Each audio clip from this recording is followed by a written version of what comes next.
Welcome to For the Love of Brickle. How you doing? So glad to meet ya. Come and just stories just for a few. Hello, good day, and howdy do. Welcome to For the Love of Brickle, featuring Powder. Ruff! Oh boy. Welcome, my people. I'm your girl, Brickle. You know, I always get the ups and downs of things that occur in life, though. So after the long stare between Dean and Tom, but mostly from Dean. Oh boy. Dean straightened his collar, tapped his face dry with his handkerchief, and proceeded directly towards Tom, who was still standing numb and very extremely speechless. Oh boy.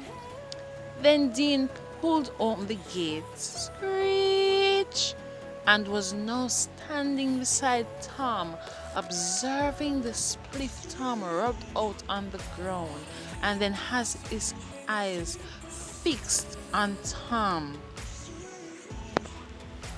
again and shook his head in disappointment and said, "No, Tom, how old are you?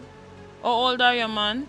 So Tom chuckled, feeling a little relieved, and said, "I am 39-year-old, boss." So Dean chuckled as well. "So you're 39-year-old and illiterate then?" So Tom said, "Where this coming from, boss? Just because you caught me smoking, you think I am brainless? Listen, I don't want any problem between us. I am a responsible man." So Dean said, "Okay, sir, I hear you loud and clear, but I want you to listen to me. And listen to me good. You are 39-year-old, illiterate, and irresponsible. You mean to tell me I put a sign in your office and on the main gate and you don't see it? The sign say, 'No smoking near this building.'" And he said this while pointing at the words. Then Tom cleared his throat and said, "Oh, but you know, people don't read signs already. Modern time days now." So Dean spoke again, but more in rage. Yup, he's loading his ammo. Here it comes, people. Yes, that's the reason why people like you suffer in this life, man. I just made it clear to you that there are signs around you. You are not the only person renting an office to do business here. I want you to listen to me good. If I ever catch you smoking or get any complaint from any other person here that's renting a place from me, please, I beg you, see your way out of here. You were warned. Because I have other people that I can rent the place to that is even more responsible than you. So Tom took a deep breath and thought things through very carefully, because I'm have to be careful how him answer this man, and said, "Oh, okay, boss.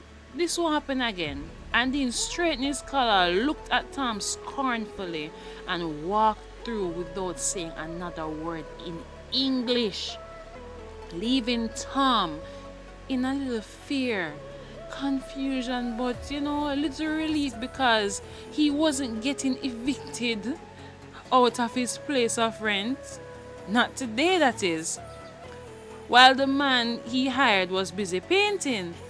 So as Tom could sit in his office chair, the painter man rested down his paintbrush and proceeded towards him, opening his mouth like him about to say something, but at the same time, he's confused if he should say anything, and just turn back to continue his painting job. Then Tom said, Dave, you know something I don't know? Just tell me. So Dave said, well, yes, that man live around my community, you know. I know him very well. Let me tell you this. He doesn't play when it comes to his work and his rent, you know. So if you know you can't manage the rent, let him know from early or you're going to be sorry. So Tom felt offended and him feel a little nervous, and then all of a sudden him elevated his voice and said, Dave, why you talking like this? I am a responsible businessman. Don't you say I'm doing business? What happened? You blind or your eyes not working well? So Dave said, you asked me if I have anything to say. And I said it. That man is highly respected and he has one of the best lawyers. So in case you have thoughts of suing him in court, you will never ever win a striking single case, no matter how hard you try. No matter how hard you try. So Tom said, well, in that case, thanks for telling me. Well, in breed, in breeding pattern are normal already, just fretting about what is to come, But before I go any further, please remember to like, share, subscribe, and click that notification bell. Please remember to select all so that you can receive all notifications every time I upload a new video. Please remember to leave a comment in the comment section. Make sure it's humorous, vibesy, and all those good things.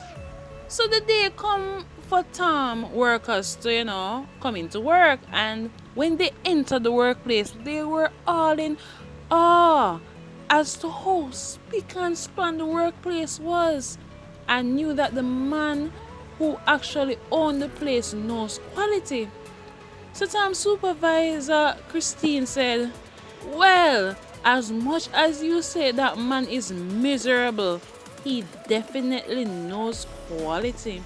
And they both chuckled, while the rest of the staff nodded and smiled, while getting their workstation ready to start working. Then the main gate was being pulled open, while Tom was clutching his hand to the end of his chair as if he was guilty of something and in trouble, while Dean walked past his office without even paying him dog mind, which means even glimpsing at him don't even know him exists, which he knows he exists, but him not paying him no mind. And Tom was confused in his eyes, What? He was so nervous that one of him eye was actually jumping. Oh boy. Anyways, Dean was focused on the next office that was beside Tom, and he saw a woman that looked like the same age as Tom was, and she was very attractive, and she looked turned up, a thick as woman. She had the independent look, her uniform shirt tucked neatly in her skirt, shoes well shine, everything. She just looked, clean and, business-like. And yes, she definitely looked extremely more responsible than Tom. So Tom was there peeping, looking at her, and she handed Dean his rent, while he smiled from ear to ear like they got along well. And then she said to Dean, take care, while he nodded and was seeing his way out. Same time, Dean came in eye contact with Tom, while Tom just froze at the door saying nothing, while Dean's eyes narrowed, and the smile Dean was wearing that was so bright was now in serious mode. And Tom just froze at the door frame while Dean was completely out of his sight and into his white van.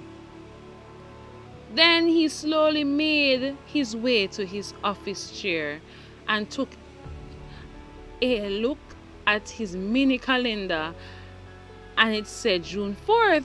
So he got nervous and started worrying if he will be able to pay his rent on time, and started reflecting on what Dave told him.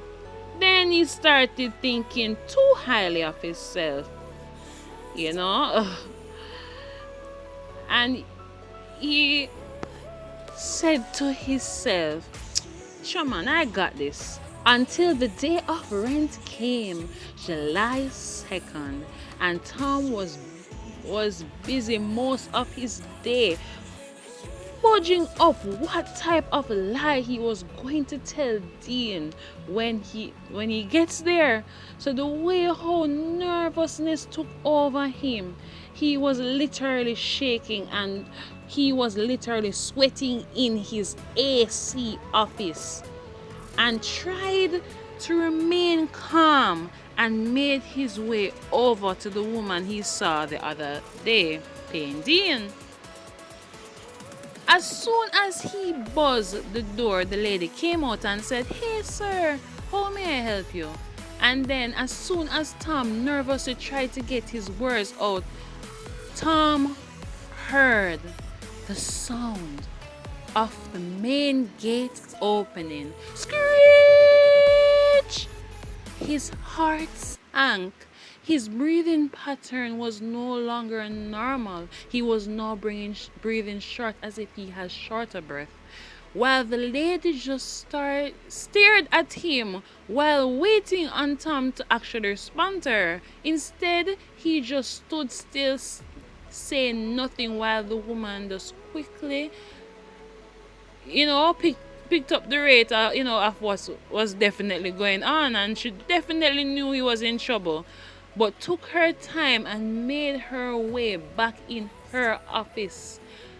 Closed door. You just hear click when she reached in, and then she was peeping through her window.